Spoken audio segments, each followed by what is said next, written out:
Vous êtes nombreux à me poser la question quel masque utiliser pour voler en immersion avec mon drone? Et la réponse n'est pas si simple parce qu'il y a certains masques DJI qui peuvent être compatibles avec certains modèles.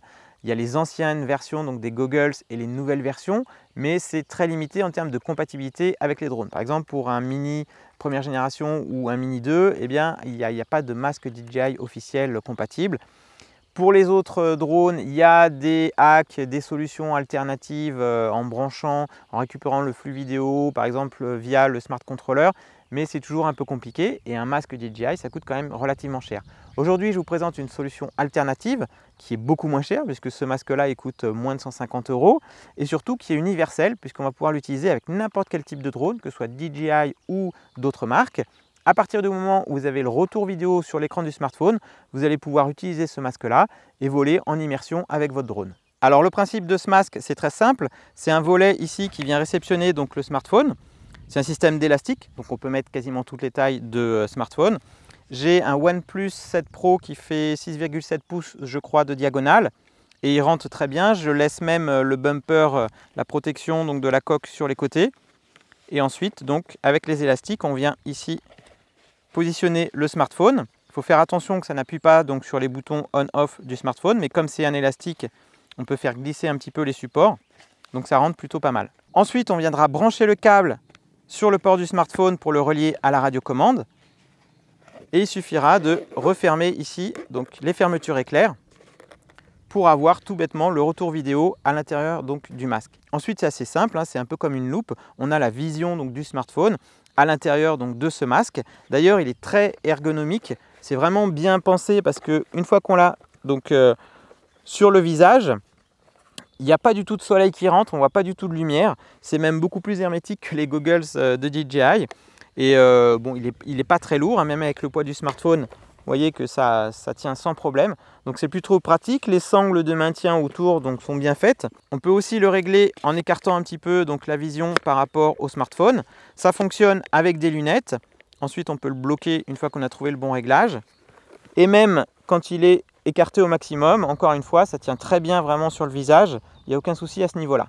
Ce masque, ce n'est pas un masque VR de réalité virtuelle, c'est un masque AR de réalité augmentée, c'est-à-dire qu'on n'a pas un écran séparé avec deux visions différentes pour voir en 3 dimensions, c'est une loupe globale qui permet de grossir en fait l'écran du smartphone. Donc c'est vraiment différent de ce qu'on pourrait trouver dans le commerce ou même des masques VR en carton qui coûtent 3 francs 6 sous. C'est vraiment pas ça, là c'est vraiment encore une fois une loupe avec la globalité de l'écran qui est devant vos yeux. D'ailleurs, on peut aussi l'utiliser avec d'autres applications de réalité augmentée qui permettent de se servir soit du smartphone et de la caméra pour visualiser par exemple des objets qui sont fournis avec le kit. Par exemple ce cube-là où il y a même des cartes, un jeu de cartes avec des motifs un peu spécifiques qui permettent donc de les visualiser. Et bon, personnellement, je ne suis pas emballé, je ne trouve pas que ce soit flagrant, mais voilà, ça permet de l'utiliser soit avec un smartphone et l'appareil photo du smartphone via le petit œilleton qu'il y a ici.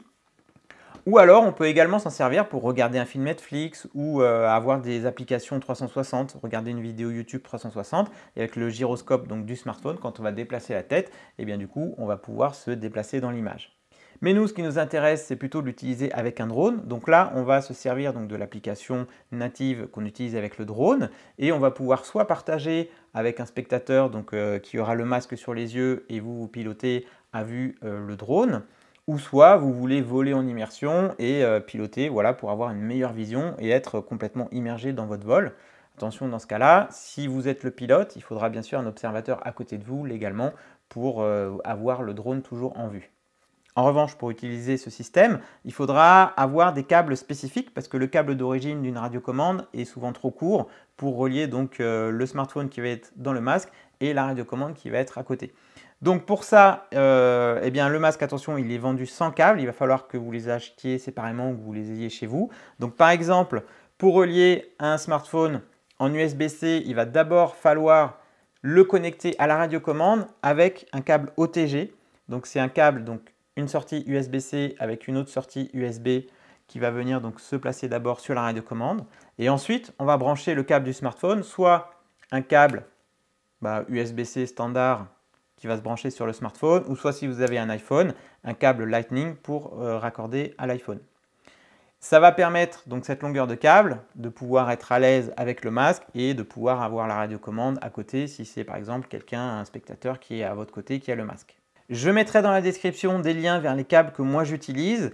Si vous utilisez un Mavic Air 2, R2S ou autre drone qui sont en USB-C, donc il faudra choisir un câble OTG USB-C. Si vous utilisez un Mavic Mini première génération, il va falloir utiliser un câble OTG micro USB. Il faut faire attention aux câbles que vous utilisez, qui transmettent bien des données, que ce ne soit pas un câble uniquement de recharge. Parce que par exemple, j'ai fait un essai avec un câble double, un câble qui est dédoublé, parce que je voulais avoir 2 retours smartphone, un pour le pilote et un pour le spectateur, mais mon câble ne fonctionne pas parce que c'est juste un câble de recharge. Donc j'ai vu que ça se faisait, on peut séparer avec, après le câble OTG, on met un double câble, je pense. Et il y a moyen donc d'avoir le retour vidéo sur un smartphone et le retour vidéo par exemple pour le masque. Mais encore une fois, attention au type de câble que vous allez utiliser. Alors ensuite, c'est assez simple, on allume la radiocommande, l'application est lancée à l'intérieur du masque, le drone est allumé, il n'y a plus qu'à décoller. Donc là, je vois bien tout ce qui est donc retour caméra, tout ce qui est au niveau de l'application.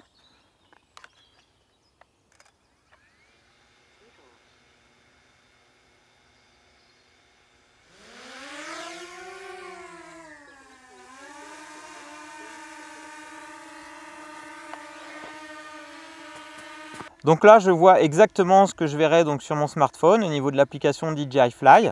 Je peux voler donc en immersion avec le retour vidéo donc à l'intérieur du masque. Et même avec le soleil, c'est parfaitement hermétique, il n'y a pas du tout de lumière qui rentre. Donc on a une meilleure visibilité pour cadrer, pour faire vos plans ou tout simplement pour partager le retour vidéo avec quelqu'un qui est à côté de vous. En revanche, l'inconvénient, c'est qu'on ne peut pas jouer avec donc, les paramètres. Pour toucher l'écran, eh bien, il faut ouvrir les fermetures éclair. Alors ça se fait, mais c'est sûr que c'est beaucoup moins pratique que quand on a le smartphone sur la radiocommande. Alors au final, qu'est-ce que je pense de ce masque? Alors au début, j'étais un petit peu sceptique parce que je trouvais que ça faisait un petit peu gadget. Mais finalement, pour le prix, eh bien, l'effet immersion est vraiment là, que ce soit en tant que pilote ou en tant que spectateur. À partir du moment où vous avez un smartphone avec une bonne résolution, une bonne luminosité, quand vous avez le masque sur les yeux, franchement, vous avez une vision limpide et immersive. Je dirais que même mes Goggles V2 DJI à plus de 600 €, eh bien, une fois que j'ai le masque sur les yeux, je ne vois pas la différence. C'est vraiment une qualité irréprochable au niveau donc, du retour vidéo. Donc c'est très immersif. Ça peut également servir, comme je l'ai dit, avec d'autres applications. Donc franchement, si c'est ce que vous recherchez, eh bien, rapport qualité-prix, allez-y. Maintenant, il faut bien faire attention aux câbles que vous allez acheter séparément, donc que ce soit le câble OTG ou le câble USB en fonction de la sortie que vous avez sur votre radiocommande. C'est là où il va falloir faire bien attention et que ce soit bien un câble de données et pas uniquement un câble de recharge. Mais à part ça, le masque en lui-même à l'intérieur, il n'y a pas d'électronique, il n'y a rien, c'est compatible avec la majorité des smartphones. Donc franchement, si c'est ce que vous recherchez, allez-y. Vous retrouvez bien sûr le lien de ce masque dans la description. Si vous avez des questions, n'hésitez pas. Et d'ici là, je vous dis à bientôt pour de prochaines vidéos. Ciao!